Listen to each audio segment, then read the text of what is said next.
Thank you. Is the clicker on the stand here? Wonderful. First of all, I'd like to say my mother is delighted that I've just become a doctor for the first time. She'll be absolutely thrilled. I can't wait to tell her I'm not a doctor, by the way, just a mister. But as I said, she'll be very, very happy. And it's a great pleasure to be back here at the NFF for a second year. Thank you very much for the invitation. My mother was also slightly confused because the NF in England actually is the acronym for the National Front. So she didn't understand what I was doing as a nice doctor coming here presenting to you. But anyway, what I'm talking about today for about 15 minutes, and then we'll have a fireside chat, is the outlook for Australia in an uncertain Asia. And I think we can certainly agree that it is increasingly uncertain. And the subtitle for the presentation, as you can see, is Eggshells and Bread Baskets. And that's exactly what I want to run through bit by bit.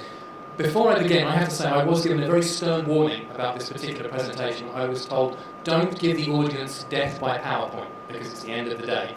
And so I said, absolutely, because the first thing we need is a really complicated chart. Let's start with that. And then if they can survive that one, I'll move on to some really complicated charts. And if they can survive that one, then I'll move on to really boring text that I will say every word of slower than you can read, yada yada yada yada yada yada yada. And once again, hello mum, she gets 3 mentions today. So anyway, that's the introduction to break the ice. I'm not going to do any of that. What I am going to be talking about is the outlook for Australian agriculture and opportunities and risks within a changing Asia. And what's the first thing I can report? Well, the first thing I can report for once is some good news, which is pretty unusual for anyone who knows me.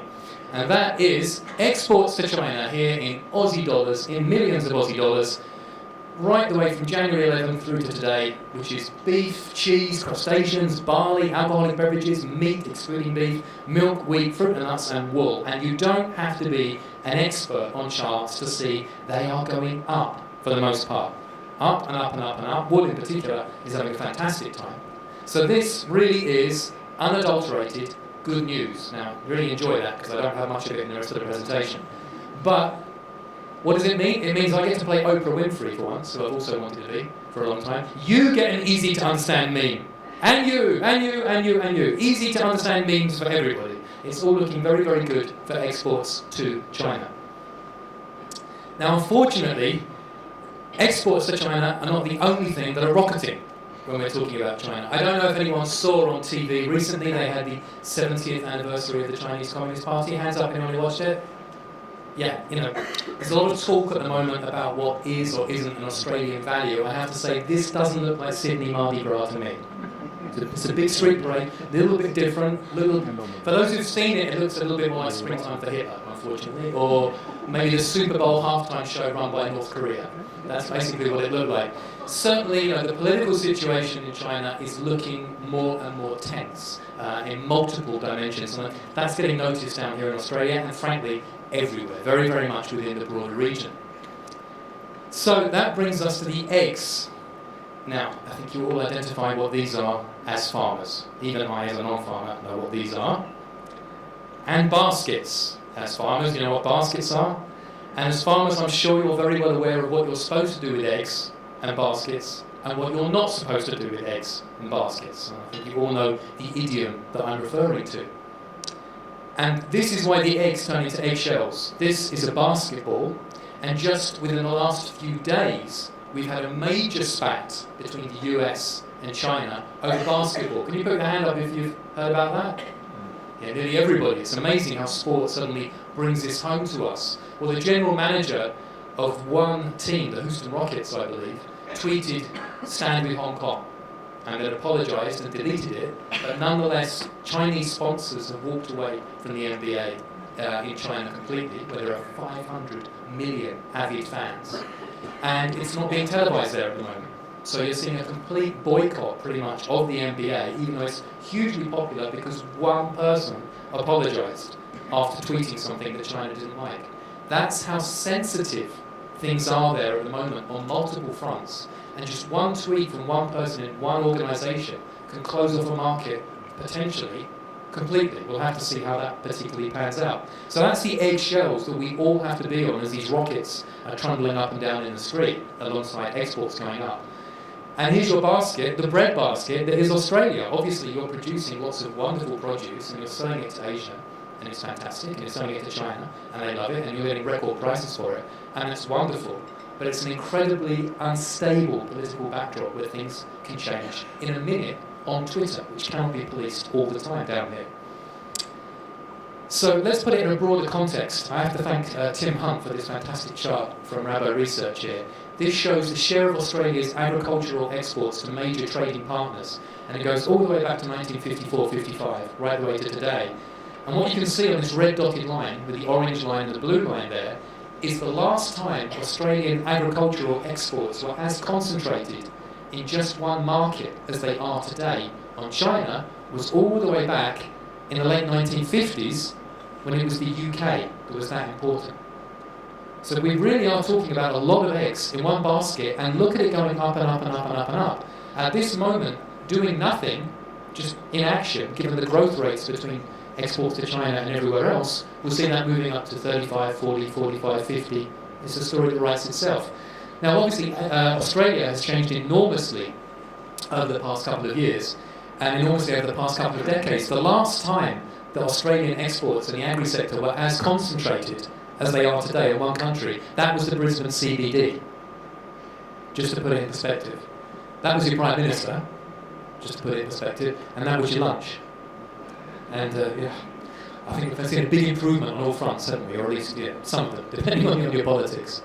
But obviously, therefore, we need to step back and think, okay, is this basket a problem just because of this basketball issue, or is there something else at work?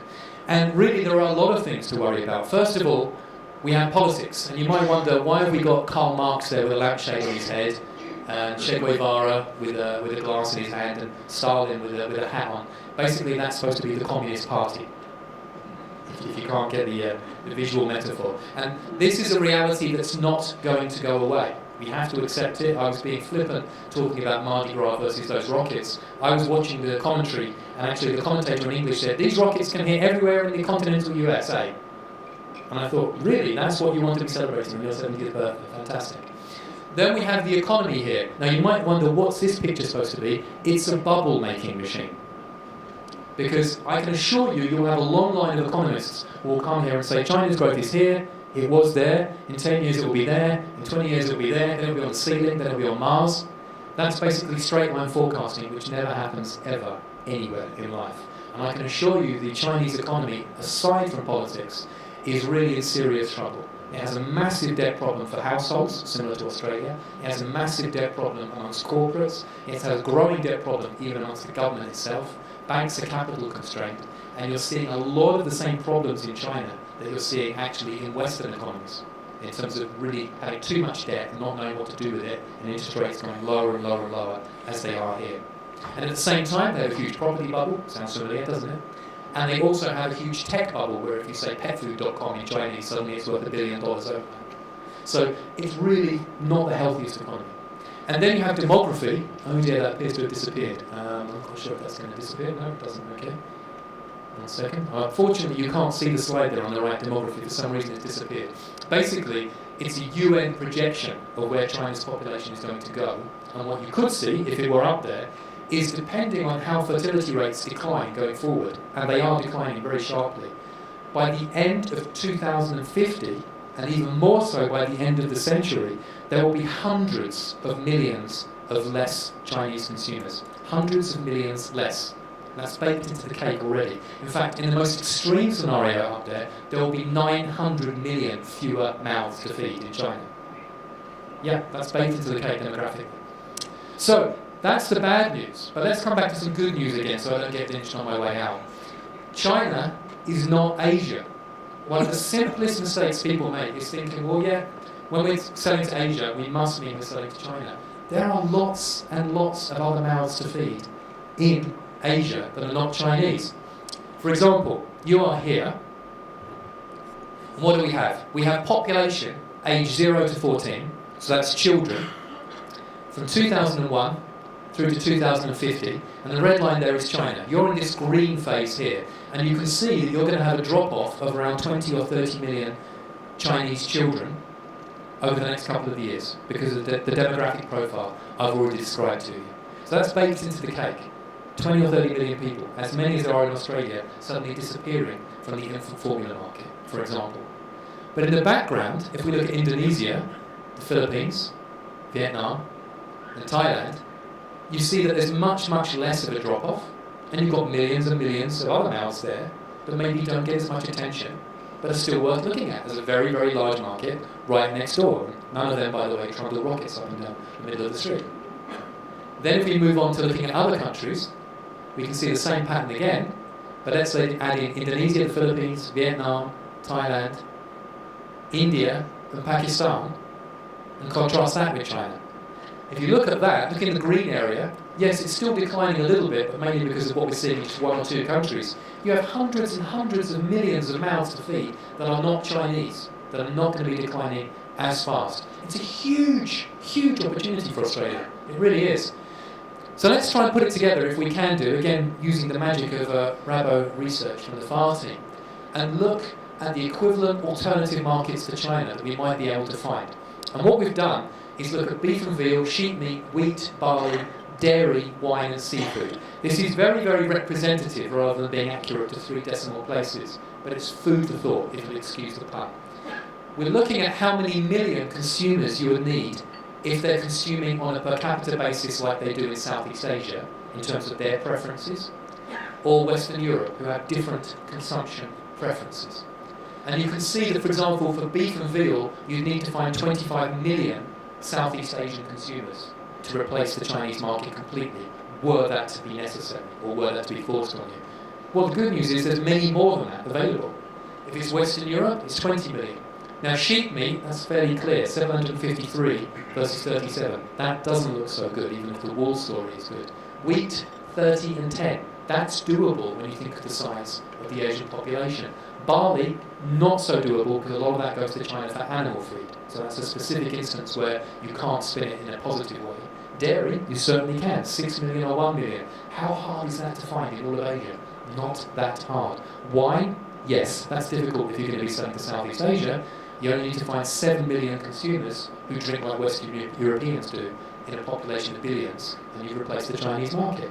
And seafood, you're talking about 1 million people. If you'll excuse the joke, it's a drop in the ocean. It really, really is.